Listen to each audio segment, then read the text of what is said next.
ভাইয়া জলদি আমাকে বানারীপাড়া কলেজের সামনে ছেড়ে দাও। হ্যাঁ ঠিক আছে ছেড়ে দেবো, ভিতরে বসো। ভাইয়া কি হলো, দাঁড়িয়ে আছো কেন? চলো না। ম্যাডাম গাড়িতে 4 জন যাত্রী হবে, তারপরেই গাড়ি ছাড়বো আমি। আরে ভাইয়া পাগল হয়ে গেছো নাকি তুমি? ততক্ষণে তো আমার এক্সাম শুরু হয়ে যাবে। ঠিক আছে এখন ছেড়ে দেবো, কিন্তু 4 জনের ভাড়া আপনাকে দিতে হবে। হ্যাঁ ঠিক আছে আমি দিব, চলো তুমি এখন।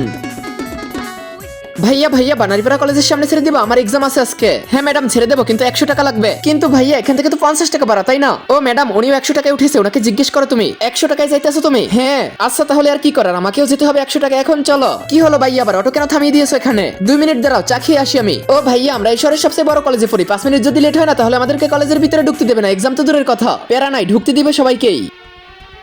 কি হলো ভাইয়া আপনার চক্করে তো 10 মিনিট লেট হয়েছে, এখন তো আমাদেরকে কলেজের ভিতরে ঢুকতেই দিবে না। আরে ম্যাডাম যাও, ঢুকতে দিবে না কে বলছে তোমাকে?